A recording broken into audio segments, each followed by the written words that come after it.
la web-série Le petit journal illustré de la Fondation AG2R La Mondiale sur les ODD est un concept qui a été inventé par Donata Cherrier-Morigi et Émilie Habert de l'équipe de la Fondation à destination des membres de la Fondation et des amis de la Fondation AG2R La Mondiale.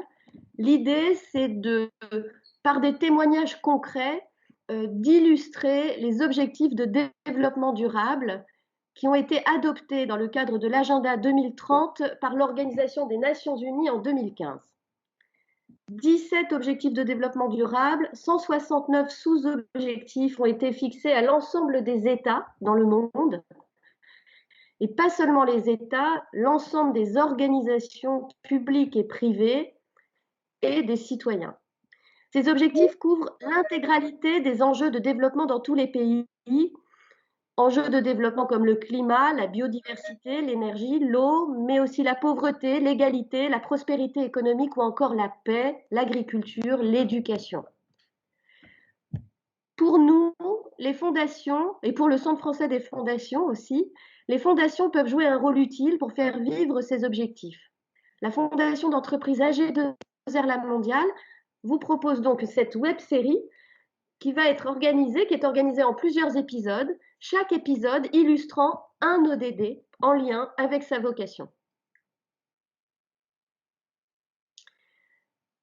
Deuxième épisode aujourd'hui consacré à l'objectif de développement durable numéro 8, intitulé Travail décent et croissance économique. L'objectif vise à promouvoir une croissance économique soutenue, partagée et durable, le plein emploi productif et un travail décent pour tous. Le plein emploi productif. Nous en rêvons en France depuis longtemps. Nous en sommes loin. Et autant se dire que si nous en sommes loin en France, nous en sommes loin dans de nombreux pays du monde. L'ODD 8, le travail décent, est étroitement corrélé à plusieurs autres objectifs de développement durable. Le 9, consacré au développement de l'industrie, l'innovation et des infrastructures. L'idée centrale que nous défendons et que nous partageons avec l'Organisation des Nations Unies, c'est que si nous ne créons pas d'activité économique, en particulier industrielle, parce que l'industrie est le moteur de l'économie de la croissance, eh bien, si nous ne créons pas d'activité économique, il sera difficile de développer l'emploi et le travail en général. Et l'ODD 8 est aussi bien évidemment relié à l'ODD 12 sur la consommation et la production responsable, au 11, puisque tout cela s'organise à l'échelle des villes, des communautés, des territoires, au 10, car le travail, l'autonomie par le travail permet de réduire considérablement les inégalités et le travail est un des premiers leviers de lutte contre les inégalités sociales et de situation et aussi de lutte, bien évidemment, contre la pauvreté. En fait, si on y réfléchit un peu, tous les objectifs de développement durable sont interdépendants et ils sont particulièrement interdépendants avec celui-ci, celui qui est consacré au travail. On pourrait dire que c'est le roi des objectifs.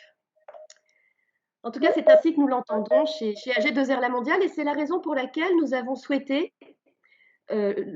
consacrer ce deuxième épisode et donner la parole à 3 partenaires de la Fondation donc Serge Maric, directeur de TESEA, qui est une entreprise à but d'emploi située à Pipriac et qui fait partie du grand réseau de la grande expérimentation Zéro chômeur sur les territoires. Caroline Porte, qui est directrice du réseau Tissons la solidarité, avec laquelle nous travaillons depuis très longtemps maintenant et on en est d'ailleurs très heureux. Et Stéphane Grange, responsable du projet social Messidor, qui considère le travail comme un levier d'épanouissement personnel, professionnel des personnes en situation de handicap psychique. Première série de questions à nos intervenants. Qui êtes-vous? Quels sont vos constats? Qu'est-ce que pour vous le travail décent? Et d'ailleurs, est-ce que cette expression vous parle, vous convient? On va peut-être commencer par Serge, je crois. Oui, Serge Maric, de TESEA. Bonjour à tout le monde. Et je vais faire assez vite. Donc, je suis Serge Maric, directeur de l'entreprise TESEA, donc, qui est issu de l'expérimentation territoire zéro chômeur sur un des 10 territoires français. Donc, nous sommes TESEA sur le territoire de Pipriac-Saint-Ganton, en Ille-et-Vilaine. Donc, nous sommes la seule EBE sur le Grand Ouest. Alors, EBE, entreprise à but d'emploi, donc création d'une EBE pour permettre aux personnes privées d'emploi depuis plus d'un an d'être recrutées en CDI dans l'entreprise et de permettre du coup d'avoir une activité et du travail sur le territoire. Donc nous sommes aujourd'hui 82 salariés en CDI et nous avons démarré le 1er janvier 2017. Voilà, nous avons plus de 33 activités, sachant que chaque activité est des activités utiles et complémentaires. Nous partons donc dans cette expérimentation territoire zéro chômeur sur un simple constat. Ce sont que les personnes en fait les plus éloignées du monde de l'emploi, notamment celles qui ont plus d'un an d'emploi, ne sont plus dans le système, ne sont plus forcément en lien avec les pôles emploi, les missions locales et toutes les structures qui accompagnent vers l'emploi. Donc le chômage de longue, comme on appelle ça, le chômage de longue durée, l'expérimentation territoire zéro chômeur a cette vocation de permettre à ces personnes-là de travailler et de rendre plus décent leur vie, leurs finances, leur sociabilité. Donc c'est le travail que nous mène sur le territoire. On part en fait, ce que je disais, d'un constat assez simple, c'est que ce n'est pas le travail qui manque, personne n'est inemployable et ce n'est pas l'argent qui manque non plus. Voilà, donc c'est assez simple comme adage. C'est peut-être plus compliqué en interne, mais ça permet des personnes, notamment les personnes proches des retraites, les personnes en problématiques importantes physiques, les personnes qui n'ont pas d'accès à l'emploi, des personnes en grande difficulté sociale, d'avoir un emploi et de donc travailler sur un territoire où ils habitent, donc proche de leur domicile. Et donc c'est une expérimentation qui vient d'être reconduite puisque 50 nouveaux territoires vont pouvoir partir dès cette année. Et donc voilà, donc nous sommes dans une expérimentation donc qui continue. Nous aurons à TESEA sur les EBE qui sont partis donc à partir de janvier 2017. On va attaquer notre deuxième quinquennat pour arriver donc à 10 ans d'expérimentation donc en fin 2026. Voilà. Le travail décent, ça veut dire quoi pour vous chez TESEA?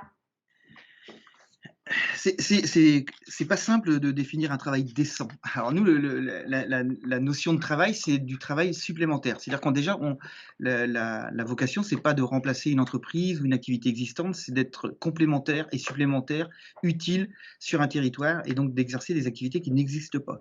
Donc ça veut dire qu'effectivement, on est très regardant de ne pas prendre, je vais être vulgaire, mais de ne pas prendre la merde des travaux qui ne sont pas effectués sur un territoire, et donc du coup plutôt d'essayer de professionnaliser les activités qui sont pas connues ou qui sont à construire.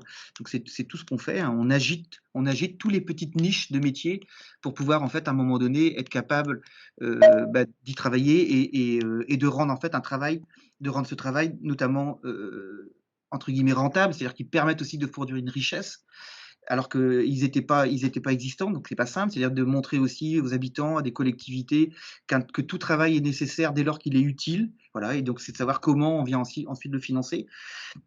Donc voilà pour nous la notion de travail. Et pour nous Super. aussi, je finis juste là, c'est de dire aussi que les problématiques sociales ou les problématiques importantes, elles peuvent se régler effectivement dans l'approche au travail. On s'est vite rendu compte que si l'accompagnement n'est pas mené pour permettre à des personnes de rentrer dans des questions de travail, ça peut être très très compliqué de se retrouver en fait au travail sans avoir un accompagnement sur les problématiques qu'on connaît bien, les problématiques sociales autour de l'emploi. Merci. Merci. Merci Serge. Donc un travail décent, c'est un travail utile, nécessaire et bien accompagné. Stéphane Grange de Messidor, même question. Qui êtes-vous, Messidor? Et pour vous, le travail décent, c'est quoi? Alors, je suis donc Stéphane Grange, responsable du projet social de Messidor. Messidor, c'est une association qui a été créée en 1975 par Vincent Véry. Donc, c'est un particulier qui a créé Messidor. Et depuis l'origine, on se propose d'accompagner des personnes concernées par des troubles psychiques vers le marché de l'emploi classique et qui sont reconnus travailleurs handicapés ou pas. Donc on se positionne clairement sur le principe même de l'inclusion. Et en fait, ça fonctionne vraiment en mettant en avant les compétences et savoir-être des personnes qu'on accompagne pour répondre aux besoins de recrutement des employeurs. Donc l'idée quand même fondamentale, c'est, in fine, c'est quand même de viser une insertion pérenne sur le marché de l'emploi classique. Et la personne aura défini en fait son périmètre de travail et écarté tout ce qui peut la mettre en difficulté. Et c'est bien le rôle d'accompagnement des encadrants de Messidor à veiller à cette construction, je dirais, cohérente de ce que la personne veut faire. Nous, on est principalement implanté sur la région Rhône-Alpes. Je dis vraiment Rhône-Alpes parce qu'on est vraiment sur l'ancien territoire Rhône-Alpes et en Charente-Maritime. On accompagne par an 1300 personnes, sorties incluses, encadrées par 250 personnes. Et l'an passé, on a 280 personnes qui ont travaillé sur le marché de l'emploi, au sens qu'ils avaient un contrat de travail donc sur le marché de l'emploi. Au niveau de Messidor, on propose plusieurs types d'accompagnement. Le premier, c'est vraiment des parcours de transition. Les personnes sont intégrées dans nos structures, font un parcours de transition de quelques années, et petit à petit, ils vont se reconstruire, ils vont se remettre au travail, ils vont construire leur projet. On va les aider. Et puis, quand c'est possible, on essaie de se projeter vers le marché de l'emploi. Le deuxième parcours qu'on propose, c'est un parcours qui a fait un petit peu parler de lui ces dernières années, qui s'appelle l'emploi accompagné. Là, l'idée, c'est d'arriver à insérer 50% des gens qu'on accompagne. On arrive à le faire. Il est basé sur plusieurs principes. Il n'y a pas de sélection à l'entrée. La recherche emploi, elle est rapide. Globalement, on arrive à avoir les premières touches en emploi sur des contrats de plus ou moins longue durée au bout de 3 mois. L'accompagnement, il est individualisé et on va vraiment s'appuyer sur les préférences de la personne. Parfois en exploitant des pistes qui vont pas forcément aboutir sur quelque chose de pérenne, mais qui vont aider la personne, encore une fois, à se construire. Voilà. Au niveau des constats, moi je dirais que globalement, il y a des choses qui sont assez complexes, hein. Bon, je veux sortir volontairement de l'état de confinement dans lequel on est, je dirais, depuis une année. Mais le chômage, ça concerne 20% des personnes en situation de handicap. Je pense que ça s'est encore dégradé ces 7 dernières années. Et une autostigmatisation qui est extrêmement forte, au point que les personnes sont persuadées qu'elles ne pourront plus travailler. Au niveau des employeurs, il y a une méconnaissance de tout ce qui touche à la représentation de la santé mentale, des maladies mentales, etc. Et la maladie mentale est à l'origine de pertes considérables sur une main-d'œuvre potentielle, sur des taux de chômage très élevés, et ça va avoir une incidence directe sur l'absentéisme. Et par rapport à la société, aujourd'hui, il y a quand même un côté un peu dramatique, c'est que tout le monde est concerné. C'est-à-dire que les médias ont quand même bien fait leur travail, les choses se détendent un petit peu. Et là, on s'aperçoit qu'aujourd'hui, pour l'OMS, il y a une personne sur 4 dans le monde qui est concernée. L'OMS, Organisation mondiale de la santé, une personne sur 4 concernée par des troubles psy, quels que soient les pays et quelles que soient les cultures. Après, au niveau de la prise en charge, c'est sûr que c'est pas égalitaire. Et puis, voilà, alors, sur la question du travail décent, moi, je me positionne un peu plus sur finalement les bienfaits du travail. Il y a quelques années en arrière, il y a Inès de Pierrefeu qui a fait une thèse à Messidor pour essayer de définir quels étaient les déterminants qui facilitaient ou favorisaient l'insertion professionnelle des personnes en situation de handicap psy. Et elle mettait un peu en avant ces éléments-là. Elle disait que finalement, avoir une raison de se lever le matin et de donner un peu un sens à sa journée, c'était essentiel pour retoucher un petit peu ce sentiment de bien-être. Il est clair qu'exercer une activité professionnelle donne l'opportunité d'occuper et de structurer son temps et ses journées de façon plus conforme aux rythmes sociaux, je dirais, dominants. Ça apporte aussi un sentiment d'inclusion, que ce soit dans la vie professionnelle ou sociale, pardon, et le sentiment d'être un peu comme tout le monde. Et puis, il y a aussi quelque chose qui est important pour les personnes qu'on va accompagner.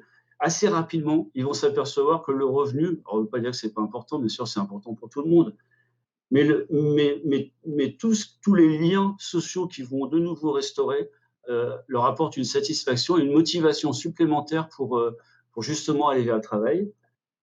Merci. Voilà. Merci Stéphane. Merci. Un travail décent, c'est un travail qui permet à la personne de se construire, qui rémunère la personne. Hein. Il y a une rémunération et qui ne suffit pas parce que en fait, l'idée qui sous-tend tout ça, c'est l'inscription de la personne dans un collectif. En tout cas, c'est ce que je viens d'entendre. Caroline Porte, que fait le réseau Tissons la solidarité et quelle est votre vision de ce sujet? Est-ce que vous êtes à l'aise avec la notion de travail décent? Parfaitement. Alors, je vais essayer de reprendre, Delphine, juste dans l'ordre assez rapidement.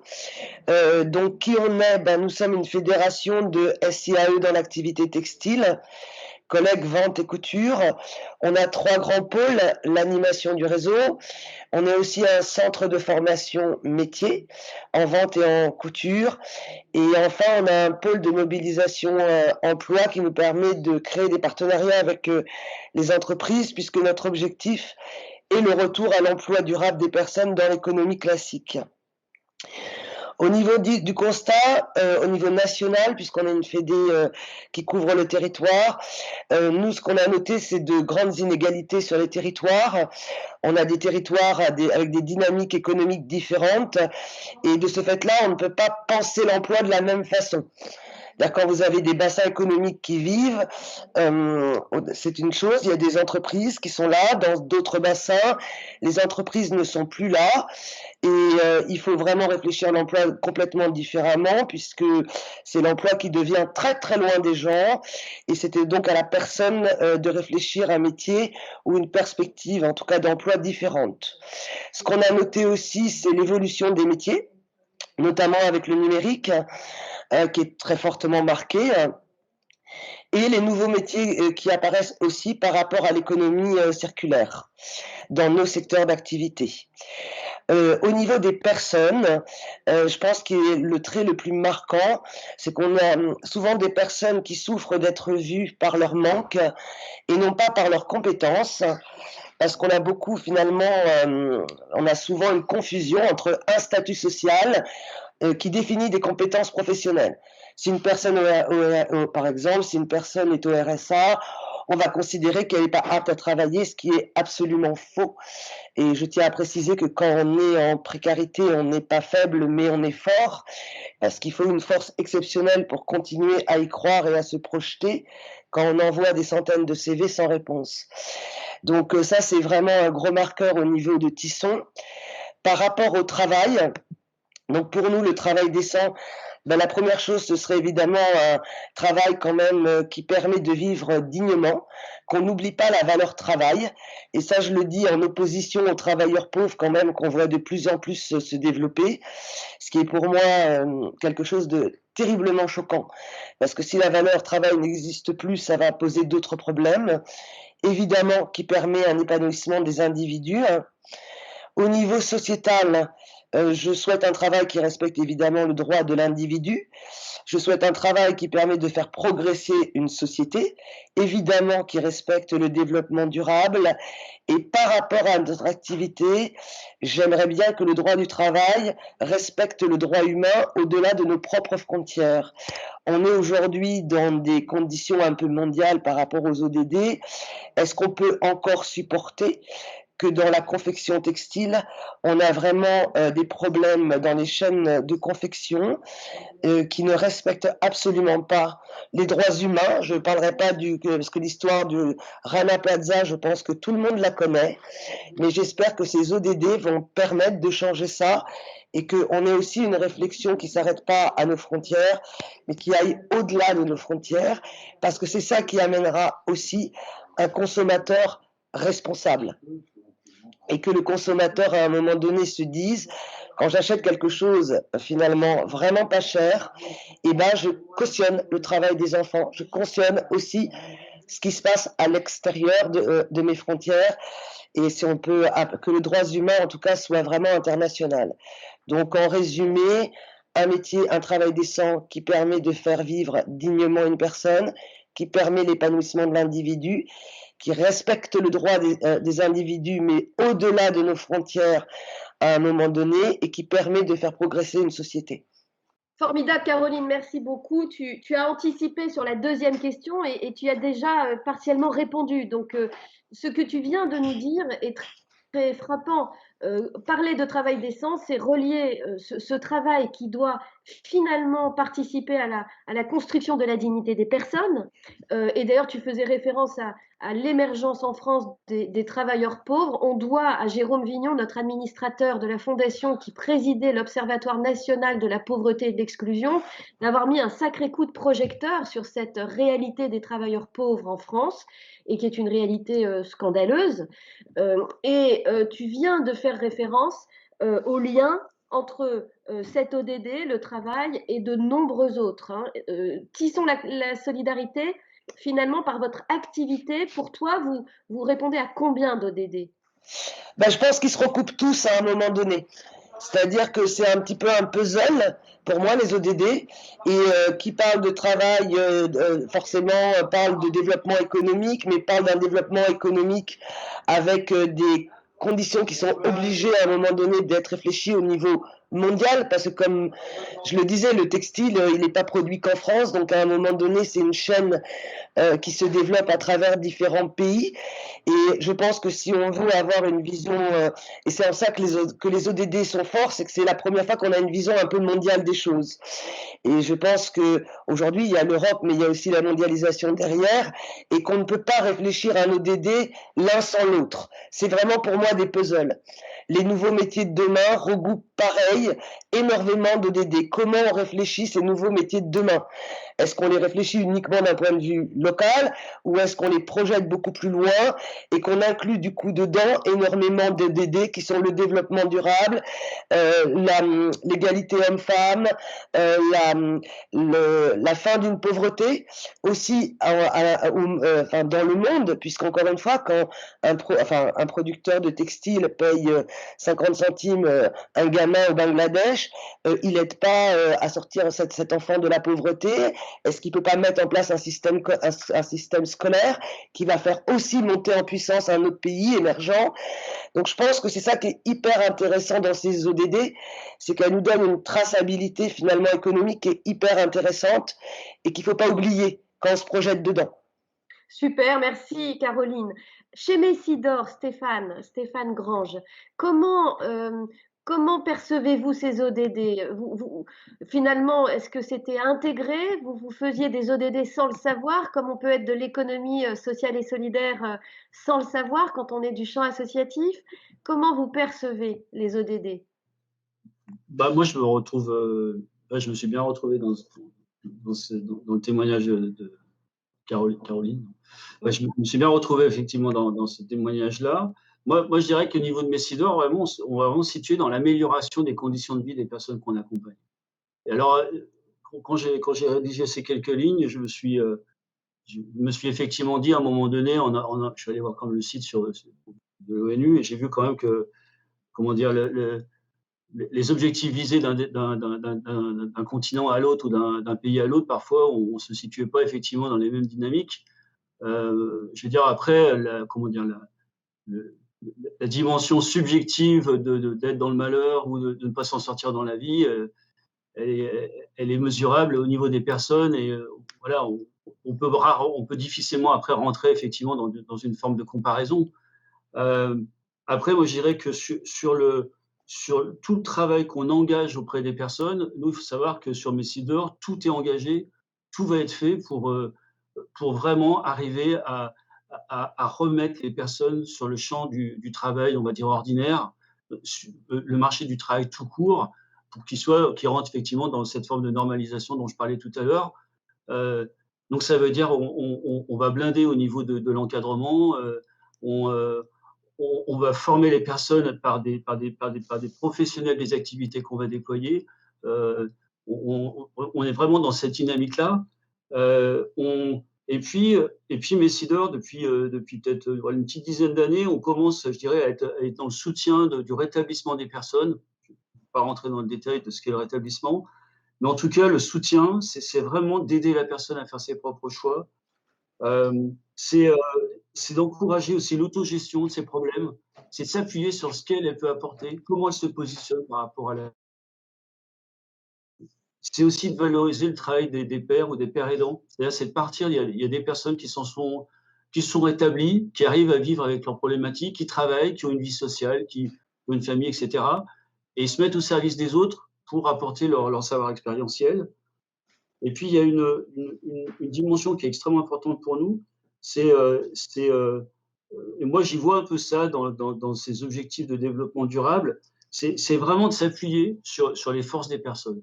C'est vraiment plutôt que toujours dans dénigrer ou dans rabaisser ou dans toujours dire qu'est-ce qui ne va pas, c'est quoi l'écart, etc. À un moment donné, positionnons-nous sur les forces, positionnons-nous sur ce qui va bien. euh, et notre jugement ou notre manière de voir la personne, elle va complètement être modifiée. Et ça, comment dire, cette posture-là, ça marche avec tout le monde. Ça ne marche pas juste avec les gens qui sont en situation de handicap psy, ça marche absolument avec tout le monde. Et voilà, j'invite tout le monde à faire un peu cet exercice-là de posture, surtout au niveau des managers vis-à-vis de leur propre équipe, c'est toujours très intéressant. L'idée aussi de s'appuyer sur les ressources qui sont disponibles, ça a été dit, je crois, par les deux intervenants. Il n'y a pas de règles établies où on va pouvoir fonctionner de manière similaire d'un territoire à l'autre. Ça dépend des acteurs en place, du profil des personnes, des ressources disponibles. Et pour ça, on est vraiment aussi dans la dynamique de l'inclusion. Voilà. Bah, Voilà. super, super. Je pense que ça résonne beaucoup pour Serge Maric et TESEA, hein. Partir des personnes de leur force et des ressources du territoire. Serge, le développement durable nous invite à penser très très loin, très très large et puis aussi dans le très local. Comment vous traitez cette question des objectifs de développement durable si vous la traitez? Vous énonciez, lorsqu'on est dans l'ESS, effectivement, d'être très vigilant à respecter quelques pas obligations, mais quelques orientations. Mais ce que disait, alors c'est Stéphane, je crois. Effectivement, on va retrouver, nous, sur notre petit territoire, parce que nous, on est vraiment sur un territoire, on n'est pas ni au niveau d'un département, ni on est vraiment sur un petit territoire qui englobe 2 communes. La première chose qu'on va regarder, effectivement, c'est la personne, c'est la compétence qu'elle a, et en fonction, en fait, de ses compétences, d'aller mettre en lien avec des activités qui sont non concurrentes. Donc, vous voyez, le schéma est assez simple. Aujourd'hui, nous, on se bat aussi pour que, en inclusion, on accueille aujourd'hui 33% de personnes en situation de handicap en RQTH, reconnaissance de travailleurs handicapés. On est bien loin des 6% obligatoires. Et on accueille aussi plus de 30% de nos personnes avec des problématiques de mobilité. Voilà, donc c'est quelques chiffres, mais ça montre effectivement tout le travail qu'on essaie de mener pour arriver à, sur notre petit territoire, à investir toutes les questions de plein emploi, les questions de développement local, donc que ce soit sur des activités effectivement qui sont nouvelles, très écolo souvent. Donc, c'est-à-dire qu'on va être beaucoup sur les aspects déchets, les aspects tri, les aspects, ce type de travaux.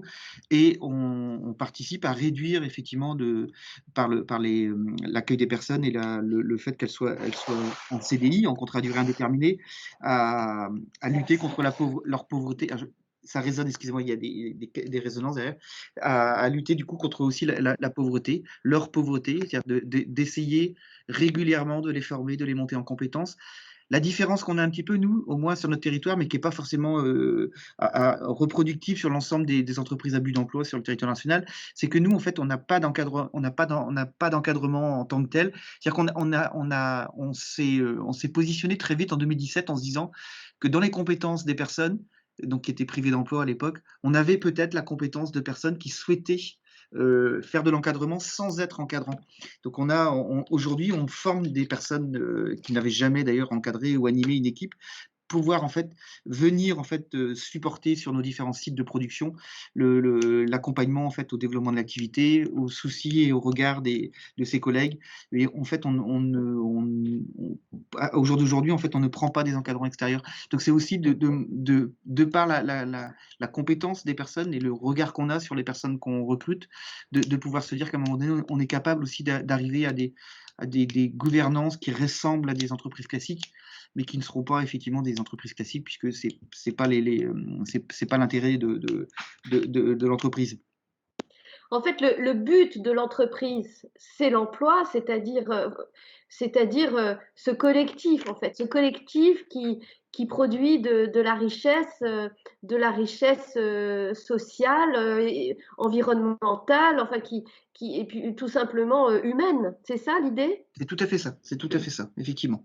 Effectivement. D'accord. Alors, c'est en plus, je répète, mais c'est sur vraiment un territoire défini, ce qui permet à toute l'organisation locale, donc la collectivité, les entreprises locales, les habitants, aussi à regarder ce qui se fait et à comprendre ce qui se fait, et peut-être aussi, enfin c'est une ambition, c'est que nos entreprises locales aussi se rendent compte qu'elles ont aussi à modifier leur fonctionnement, et d'accepter aussi de ce que disait tout à l'heure Stéphane, c'est pas de se contenter de dire qu'on a des personnes qui ne peuvent rien faire ou qui ne savent rien faire, mais c'est aussi d'apprendre à voir comment elles peuvent évoluer et à quel moment elles sont capables aussi d'être à des niveaux de travail, de productivité entre guillemets, qui leur permettent en fait de rejoindre en fait les entreprises.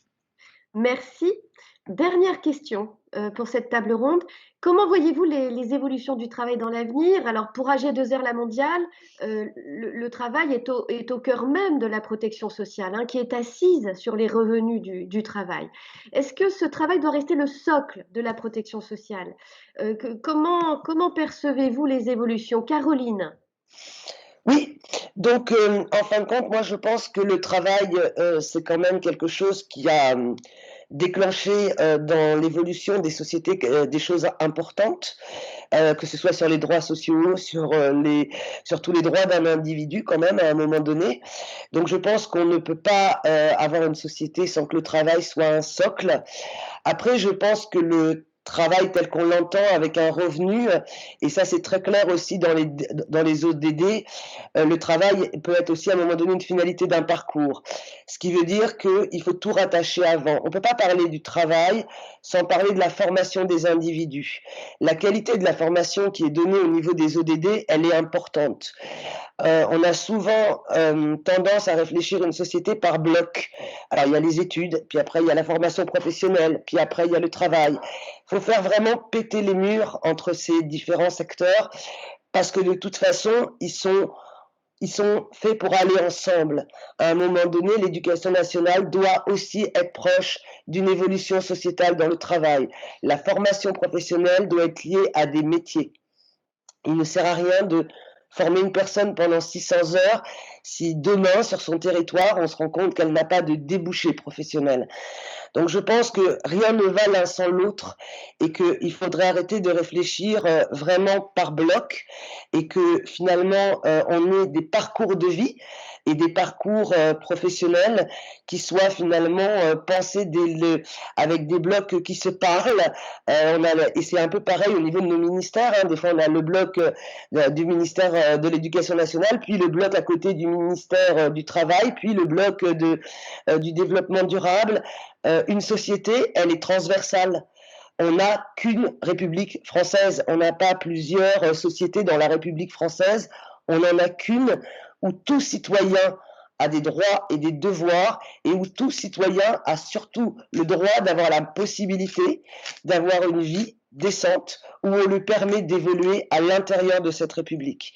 Et ça, je pense que le travail est un des piliers pour arriver à ça, parce que au-delà de l'individu à qui ça donne un rôle, une sociabilité avec les autres et tous ces atouts que peuvent nous donner une vie active, on le voit bien quand il y a eu le confinement, tous les problèmes qu'il y a pu y avoir au niveau psychique, le travail au-delà de ça, au niveau sociétal, est quelque chose d'hyper important pour l'évolution d'une société. Formidable, c'est-à-dire qu'à un moment où certains proposent un droit à un revenu universel, et je vous invite effectivement, merci Charlotte Debré, à consulter le très bon numéro de la Fonda la controverse autour du revenu universel, eh bien, Caroline, on entend que, comme d'ailleurs Jean-Baptiste de Foucault, Daniel Lenoir, ou encore Patrick Valentin, vous défendez plutôt là le droit au travail. Le droit au travail. Très clairement, oui. Voilà. Oui, et puis, voilà, c'est pour moi une évidence, oui. Serge Maric, chez TSEA, vous défendez aussi le droit au travail. Je pense que ça a été la base, hein, d'ailleurs, de la démarche qui a été pensée avec ATD Carmonde, hein, aide à toute dignité, où le travail est structurant en matière de droit. Tout à fait. Quelles sont les perspectives de votre point de vue? L'expérimentation, nous, elle est claire, c'est d'amener les personnes privées d'emploi à l'emploi. Donc, effectivement, en disant que personne n'est inemployable, on part de ce principe. Donc, toutes les personnes qui sont, à un moment donné, privées d'emploi depuis 1 an, rentrent dans une entreprise à but d'emploi sur leur territoire.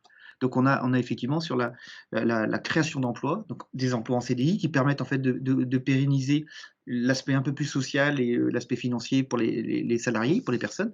Donc voilà, c'est l'enjeu de l'expérimentation territoire zéro chômeur, et ça permet aussi sur un territoire d'arriver à aussi des notions de plein emploi, des notions où le monde du travail, ce que je disais tout à l'heure, hein, le monde du travail, le monde des entreprises à but d'emploi, le monde de l'insertion, tout ça se regroupe à un moment donné, alors pas se regroupe de façon globale, mais se regroupe pour arriver à la même conclusion, c'est se dire personne ne peut rester au bord du chemin. C'est pas de moi, hein, je crois que c'est ATD Carmonde effectivement qui disait personne ne doit rester au bord de la route.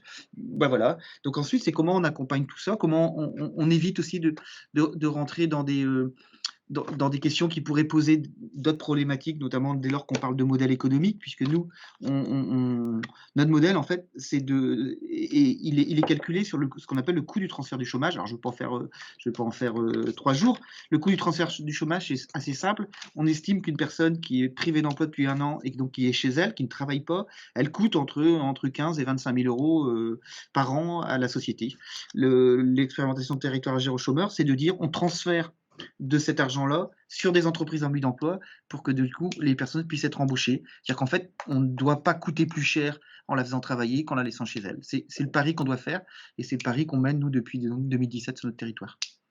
Merci. Pour tout le monde, je veux préciser que la Fondation AG2R La Mondiale, à l'unanimité de son conseil d'administration, a été une des 2 premières fondations à soutenir l'expérimentation, enfin même avant l'expérimentation, l'étude de faisabilité de l'expérimentation zéro chômeur, pour toutes les raisons que vous venez d'évoquer, et aussi parce que c'est ATD Carmonde avec Patrick Valentin qui était venu nous voir et qui nous avait mobilisés, que nous avons choisi. Stéphane Grange, Messidor, pour finir, quelles sont les perspectives? Alors, juste avant de parler des perspectives, je voulais justement revenir sur ces mois de confinement, et où il a été question beaucoup pour des médecins finalement de dire ouais, notre santé mentale s'est dégradée. Alors, sans malice de ma part, le confinement, il aura permis à la population tout entière de mesurer à quel point les relations sociales sont importantes, à quel point il est essentiel de se voir, de manger ensemble, de se distraire, d'aller au cinéma, d'aller voir des concerts. Et finalement, pendant tous ces différents temps de confinement, on n'aura jamais autant parlé de qualité de vie, remise en cause, de stress, d'isolement et de privation de liberté. Donc voilà, je fais juste ce petit point parce que finalement, en faisant ça, eh ben, quand nous, aujourd'hui, on retourne en entreprise, ou on n'a jamais arrêté d'y aller, même pendant le confinement, on a fait des insertions, la donne, elle avait un petit peu changé. Les choses avaient bougé. Et voilà. Et je trouve que forcément, je ne veux pas dire que c'est génial qu'il y ait eu ça, hein. Mais en tout cas, ça permet, en touchant tout le monde, finalement, on défend aussi la cause des personnes qui sont le plus éloignées de l'emploi à cause de problématiques d'ordre psychique. Je dis d'ordre psychique, mais on pourrait aussi, élargir le cercle vis-à-vis des autres types de personnes qui sont accompagnées par les 2 autres structures qui sont présentes. L'autre chose aussi, en termes d'évolution dans la manière de voir ou d'envisager les choses, il y a quelques jours sur Facebook, quelqu'un m'a envoyé un petit graphique, une petite bulle, type BD un peu, Sur le premier camembert, c'était marqué comment on a appris à évaluer la réussite. Comment on nous a appris à évaluer la réussite. Le camembert a été partagé en deux. D'un côté, on avait le salaire et de l'autre côté, on avait le statut social. Et puis juste en dessous, il y avait un autre camembert qui était marqué comment tu dois évaluer ta réussite.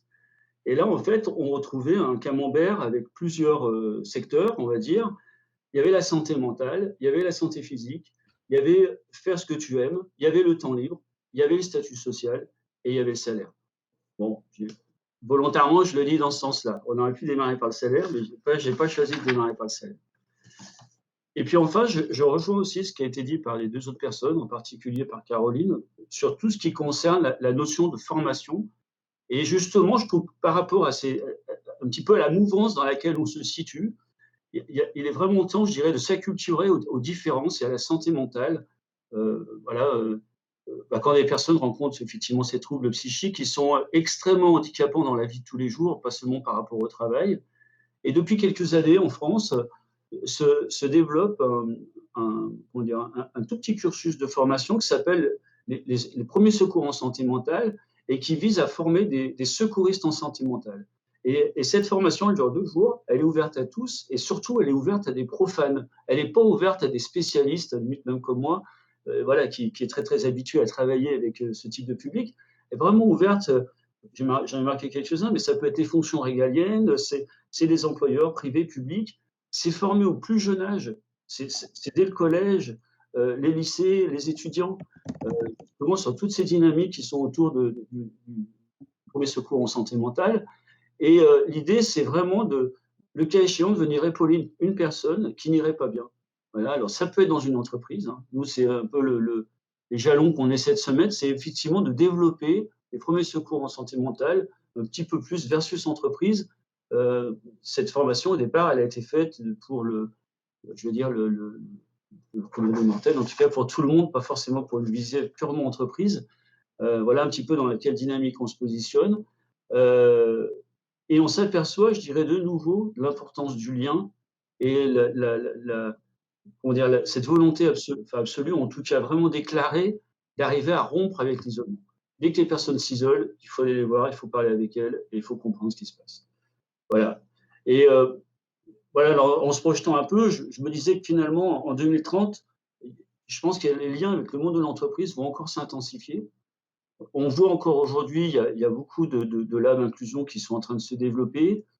Et pour intégrer, j'ai envie de dire, directement à leur sein des solutions, je dirais, très, très concrètes. Il y a l'exemple d'Andros qui a intégré en son sein une équipe de personnes concernées par des troubles du spectre autistique et qui sont accompagnés, encadrés par des spécialistes à la fois de l'accompagnement de ce public et puis qui sont vraiment des personnes dédiées au management de ce type de public et qui font bien le lien avec Andros.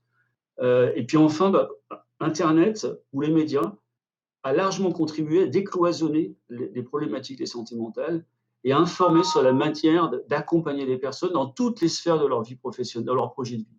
L'objet, ce n'est pas de s'intéresser uniquement à l'insertion professionnelle. Il va falloir aussi, je dirais, remonter un peu la pelote et se poser des questions sur leur autonomie, leur logement, leurs loisirs, le degré, je dirais, d'observance par rapport à leur situation de santé. Voilà.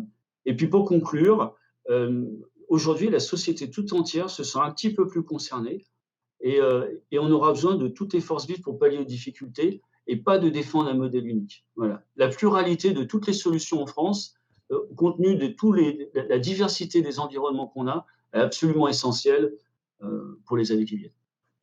Merci beaucoup Stéphane pour cette pré-conclusion sur la pluralité des situations et des formes et le fait que vous nous rappelez que toute entreprise, quel que soit son statut et sa taille, est confrontée à ces sujets de santé mentale et qui renvoie à la conception qu'on peut avoir du travail dans l'entreprise comme vecteur d'intégration des personnes, quelles que soient les difficultés ou les atouts dont elles disposent dans un collectif et ce lien entre la personne et le collectif, y compris de travail. Alors, pour notre part, nous en avons fini avec nos 3 intervenants que je voudrais vraiment remercier. Et peut-être, avant de passer la parole à Hugues, donner la parole à notre président. Thierry, est-ce que tu as quelque chose que tu aimerais ajouter? Oui, oui, oui, très vite, mais parce que c'est bon, ces 3 exposés, 3 démonstrations sont formidables. Moi, ce qui me frappe notamment, hein, mais c'est important, c'est la transversalité sur laquelle les uns et les autres vous avez mis, l'accent. C'est-à-dire, il ne s'agit pas simplement effectivement du revenu universel, mais vraiment de l'accès, j'allais dire, à un type de vie décent, je dirais, l'accès à un niveau de vie décent, au sens niveau global de vie décent, pas simplement sur une question travail ou santé, etc. Mais cette transversalité que vous avez vous avez mis le focus véritablement là-dessus, chacune et chacun à votre manière, je crois que c'est très très important. Et c'est une façon, entre guillemets, hein, de vendre, pardon, hein, d'utiliser ce terme-là, les objectifs de développement durable à tout un chacun, à chaque bout de la chaîne. Et ça, je trouve que c'est essentiel aujourd'hui et qu'on a encore beaucoup à faire dans ce sens-là. Merci. Merci beaucoup, président Hugues. Hugues Sibyl, président du labo de l'ESS. Te connaissant, tu vas pouvoir sans doute nous présenter une synthèse de tout ce qu'on a entendu et puis ouvrir de nombreuses fenêtres. Merci beaucoup, Delphine. Le temps étant compté, je vais essayer de dire juste quelques éléments. D'abord, la première chose que je voudrais dire, c'est, comme d'habitude, les 3 expériences qui sont montrées montrent la richesse, l'innovation qui existe aujourd'hui au sein de l'économie sociale et solidaire et sur les territoires, pour à la fois créer des emplois et transformer l'emploi. Je voudrais déjà poser ce premier petit jalon. On a des sujets de création d'emplois parce qu'on en manque, mais il faut que cette création d'emplois ne soit pas obsessionnelle au point qu'on crée des emplois dégradés. Donc, notre rôle à nous, l'ESS, c'est à la fois de créer des emplois, mais aussi de les transformer. Et de ce point de vue-là, je fais aussi une première observation sur ce que j'ai entendu. C'est que le rapport emploi-travail, qui a été longtemps finalement un lien entre le salarié, la personne, l'individu, et puis l'entreprise, quelle qu'elle soit, aujourd'hui, ça s'élargit. Il faut avoir en tête la notion d'écosystème. Il faut avoir, c'est un mot à la mode, c'est comme ça, mais l'écosystème, ça veut dire que c'est un système dans lequel il y a plusieurs acteurs qui doivent être amenés à travailler ensemble, ce qui n'était pas forcément le cas avant, parce que les solutions doivent mettre en jeu différents types d'acteurs. Et cette notion d'écosystème, elle est valable à la fois pour les territoires. Donc, évidemment, Territoire zéro chômeur est une illustration formidable de ça. Moi, je suis administrateur de Territoire zéro chômeur longue durée. Donc, on voit bien que l'entreprise à but d'emploi, elle est dans un écosystème territorial où il faut qu'elle travaille avec les acteurs, les collectivités, les entreprises, etc. Et dans cet écosystème territorial, la personne elle-même doit devenir de plus en plus un acteur. C'est-à-dire, on ne fait pas des choses pour simplement donner à quelqu'un de passif un emploi. Non, il faut que le salarié, la personne qui recherche l'emploi soit acteur et qu'on le considère comme un acteur. Mais cette dimension territoriale doit être couplée avec une notion de filière. Et c'est pour ça que c'est bien que vous ayez eu, Tisson, la solidarité, parce que tout ne se réglera pas au niveau des territoires. On voit bien quand on regarde le textile qu'il y a des enjeux qui sont mondiaux. Donc, il faut avoir des écosystèmes de territoire et des écosystèmes de filières. Hein, sans faire des choses trop compliquées, mais il y a une notion de chaîne de valeur sur laquelle on a travaillé entre le labo et la Fonda avec Yannick Blanc. Et donc la chaîne de valeur, elle ne peut pas se résumer au territoire. Il faut aussi regarder comment ça se passe à l'intérieur d'une filière pour éviter que, par exemple, il y ait des emplois dans une entreprise qui soient très bons, de qualité, mais que par contre, en fait, les difficultés étaient externalisées et que dans la chaîne, eh ben, c'est ailleurs que se trouvent les emplois dégradés, indécents et de difficultés. Voilà. Alors la deuxième chose que je voudrais dire, c'est qu'on est quand même sur une tendance de fond dans laquelle, dans la dernière période, il y a eu peut-être une certaine dégradation en matière d'emploi, mais dans lequel on est aussi dans le contexte Covid. Moi, je ne sais pas lire encore aujourd'hui, à la sortie de la crise sanitaire, comment ça va se passer sur l'évolution de l'emploi. Je mets simplement déjà 2 exemples de questions que je me pose. Évidemment, le télétravail, qui va modifier puissamment les conditions de travail et les modalités de travail, en positif ou en négatif. Je mets aussi sur la table, par exemple, les auto-entrepreneurs. si on regarde dans les 10-15 dernières années, globalement, nos sociétés ont énormément valorisé les auto-entrepreneurs. Moi, je constate qu'aujourd'hui, les auto-entrepreneurs sont en difficulté parce qu'ils sont isolés et l'isolement fait qu'on est mal protégé, on n'a pas de réponse. D'un point de vue psychologique aussi, la solitude est terrible. Donc, ça nous amènera peut-être aussi, la crise sanitaire, à se re-questionner sur cette notion de toutes ces formes de travail, d'autant plus que dans les années précédentes la crise, il y avait eu un certain nombre, disons, d'évolutions qui sont connues, mais quand même qu'il vaut la peine de rappeler, avec des formes hybrides de travail, notamment par l'émergence de plateformes numériques et ce qu'on a appelé l'ubérisation, c'est-à-dire des travailleurs qui ont un rapport avec ces plateformes qui est un rapport assez dégradé en termes de protection. On a vu aussi la précarisation des contrats, avec de plus en plus de contrats à durée déterminée, de temps partiel, etc. On a vu l'émergence de la pluriactivité avec des parcours discontinus d'emploi. On a vu la dégradation des conditions de travail avec en particulier l'émergence de choses qu'on connaissait moins avant, de stress au travail, de burn-out, etc. Donc, dans cette toile de fond-là, qu'il ne faut pas rendre noire, hein, mais je pense quand même que la crise sanitaire peut être une chance et en même temps une menace sur des choses qui étaient déjà relativement difficiles. Moi, ce qui m'intéresse, c'est qu'est-ce que l'ESS, en étant dans l'optique des objectifs de développement durable, peut apporter. Et je le formule en disant que pour nous, il s'agit à la fois de transformer l'emploi et de redonner du sens au travail. Et je voudrais dire à ce sujet-là qu'il faut que dans nos têtes, on distingue l'emploi et le travail. Souvent, on a l'impression que c'est un peu le même mot, mais l'emploi, c'est ce qui relie un travailleur à une organisation par laquelle transitent des revenus, transitent des garanties sociales. Le travail, c'est un peu différent, c'est l'activité qui permet de produire des services, etc. Et il me semble que l'enjeu, c'est bien de relier les deux. C'est-à-dire qu'il faut transformer l'emploi, mais il faut aussi redonner du sens au travail. Dans nos sociétés, le travail a tendance à perdre son sens et donc la motivation au travail se dégrade. Et de ce point de vue-là, ce sens au travail, et ça c'est une force de l'économie sociale et solidaire, le fait qu'on soit sur des activités qui soient socialement utiles redonne du sens au travail. Ce que la crise sanitaire nous montre, c'est finalement de quoi aujourd'hui, qu'est-ce qui est le plus utile? Eh ben, c'est les gens qui sont en première ligne sur les questions de santé, c'est les gens qui sont en première ligne sur les questions d'éducation de nos enfants.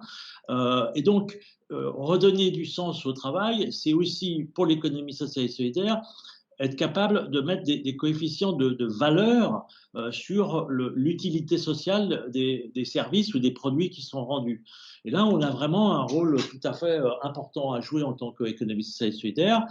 Et je termine mon propos en disant qu'au labo de l'ESS, on a travaillé à un moment sur un chantier que nous avions appelé les nouvelles formes d'emploi. Et on avait conclu en proposant une espèce de carré de l'emploi de qualité qui peut peut-être être utile pour les participants de ce matin, pour y travailler et y réfléchir. Pour nous, un emploi de qualité et qui donne du sens au travail, il a 4 composantes. Premièrement, il y a un contrat. Ce contrat permet de formaliser des engagements réciproques, c'est-à-dire que c'est quand même un état de droit et on voit bien avec l'ubérisation ou avec certaines formes d'emploi que quand il n'y a pas de contrat, ben, on est dans une situation difficile. Donc il faut un contrat, il faut une protection. Cette protection, c'est à la fois une protection sociale, évidemment ça intéresse au premier chef à G2R, la mondiale, donc une protection sociale sur la santé, sur le chômage, mais aussi une protection sur les droits sociaux, par exemple la formation. Et là, on voit bien les écarts qui peuvent exister entre des auto-entrepreneurs d'un côté et puis des gens qui sont salariés de grandes entreprises. Donc, un contrat, une protection, un collectif. Et vous l'avez dit tout à l'heure, et c'est absolument fondamental. Et le télétravail peut amener à des dégradations que je considère personnellement comme à risque.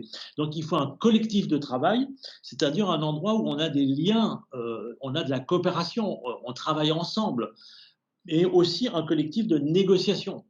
c'est-à-dire qu'une capacité à ce que les individus puissent négocier collectivement avec soit les employeurs, soit d'autres partenaires. Et enfin, le sens du travail. Donc, c'est l'utilité sociale de ce qu'on produit, c'est les conditions dans lesquelles on travaille, mais il faut absolument défendre la notion de sens du travail quand on est dans l'économie sociale. C'est tout à fait fondamental. Et de ce point de vue-là, donc, il est clair, tu m'y invitais, Delphine, que l'enjeu territorial, mais comme je l'ai dit, pas tout seul, c'est-à-dire avec les enjeux de filière, est tout à fait important.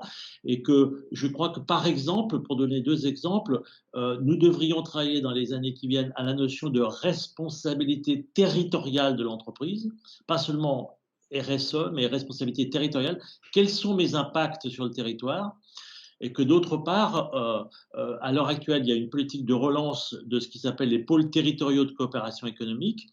De plus en plus, il faut que des acteurs comme l'ESS, les PME, les TPE, les centres de formation, l'université, travaillent ensemble sur les territoires pour concevoir des réponses qui sont pas des réponses chacun dans son coin, mais des réponses qui sont à base de coopération.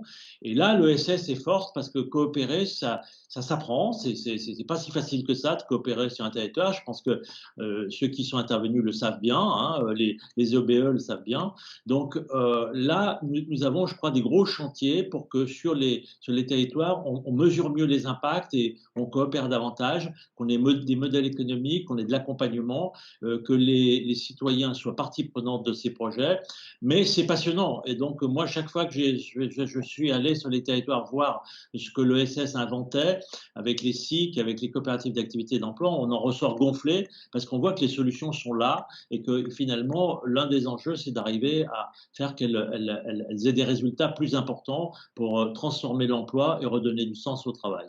Voilà, merci beaucoup. Merci beaucoup, Hugues, pour cette magnifique conclusion, sans surprise d'ailleurs, te connaissant.